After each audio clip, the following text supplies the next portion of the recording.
Hi అండి. Summer parenting టిప్లో ఈరోజు 9వ రోజు 9వ టిప్. ఆల్రెడీ మనం 2 రోజుల నుంచి అడాల్సెన్స్ ఏజ్లో ఉన్న పిల్లల యొక్క ప్రాబ్లం డిస్కస్ చేసుకుంటున్నాం. అయితే దానికి మనం ఏం చేయాలో అనేది కూడా టిప్స్ ద్వారా తెలుసుకుంటున్నాం. ఆల్రెడీ మనం 2 టిప్స్ నేర్చుకున్నాం. ఈరోజు 3వ టిప్ అండి. ఎప్పుడైనా మీ పిల్లలు మీరు మాట్లాడేటప్పుడు, మీరు ఏదైనా చెప్పేటప్పుడు నాకు తెలుసులే అనడం కామన్ అయితే, నీ గురించి నాకు తెలుసులే అంటుంటారు, లేదా మీ గురించి మాకు తెలుసులే అనే విషయాన్ని అంటుంటారు. ఎప్పుడైనా అబ్జర్వ్ చేశారా? అంటే నీ గురించి తెలుసు, నువ్వు నాకేం చెప్తావో అన్న అర్థంలో మీ గురించి నాకు తెలుసులే అని అంటుంటారు.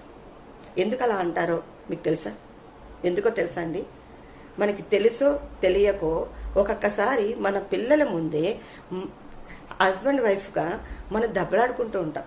ఆ దెబ్బలాటలో, ఆ ఆర్గ్యుమెంట్లో మనం ఏం చేస్తూ ఉంటామంటే ఒకరినొకరు కించపరుచుకుంటూ ఉంటాం. దేంట్లో కించపరుచుకుంటాం? మనలో ఉన్న వీక్నెస్ని, అదర్ పర్సన్లో ఉన్న వీక్నెస్ని ఐడెంటిఫై చేస్తూ నీ గురించి తెలుసులే, నువ్వు ఇలాగా అలాగానే కించపరుచుకుంటూ ఉంటాం. అలా కించపరుచుకొని తర్వాత అదంతా కూల్ అయిపోయాక పిల్లల దగ్గరికి వచ్చి నువ్వు చెప్తుంటే వాళ్ళు ఏమనుకుంటారు? ఇంతసేపు మీరు కొట్టుకొని మీరు నాకు చెప్తారా అనే ఉద్దేశంతో వాడు ఆ మాట అంటూ ఉంటాడు.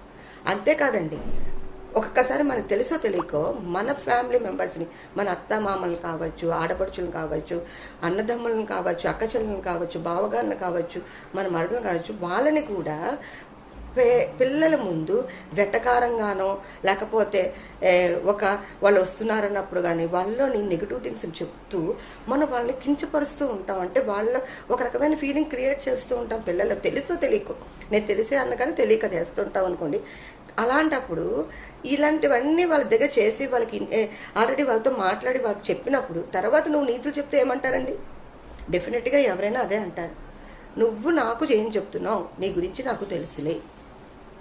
అందుకేనండి ఎప్పుడు కూడా మనం ఎస్పెషల్లీ మన ఫ్యామిలీ మెంబర్స్ గురించి కానీ, మన హస్బెండ్ వైఫ్ల గురించి కానీ మనం పిల్లలతో చెప్పాలి అంటే ముందు మనం ఆ మాటలు అనకుండా మానేయాలి. అవతల వాళ్ళలో నెగిటివ్స్ని కానీ మాట్లాడకుండా మనం పాయింట్అవుట్ చేయకుండా ఉండాలి. అప్పుడే మన పిల్లలు మనం చెప్పేటప్పుడు నీకు తెలుసులే, నీ గురించి నాకు తెలుసులే, నువ్వేం చెప్తావు అనే వర్డ్స్ యూజ్ చేయరు. ఎందుకంటే మనం వాళ్ళ దగ్గర హానెస్ట్గా ఉన్నాం. సో మనం ఎప్పుడైతే హానెస్ట్గా ఉంటామో ఆటోమేటిక్గా వాడు హానెస్ట్గా మారిపోతాడు. ఓకేనండి. సో చాలామంది వెటకారంగా కూడా, ప్లీజ్ నేను రిక్వెస్ట్ చేస్తున్నాను పేరెంట్స్కి, వెటకారంగా కూడా పిల్లల ముందు యువతల వాళ్ళలో నెగిటివ్స్ని కానీ యువత వాళ్ళని యాడ్ చేయకండి. చాలామందికి హాస్యానికి వెటకారానికి తేడా తెలియదండి. హాస్యం అనేది మనం ఆనందిస్తూ పక్క వాళ్ళని ఆనందింపజేసేదే హాస్యం అయితే, పక్క వాళ్ళని హట్ చేస్తూ మనం ఆనందపడేది వెటకారం. వెటకారంగా మాట్లాడకండి, వెటకారాన్ని వదిలేయండి. అంతేకాకుండా పిల్లల ముందు ఎట్టి పరిస్థితిలోని మీ తల్లిదండ్రులతోని మీరు కూడా దెబ్బలాడుకోకండి.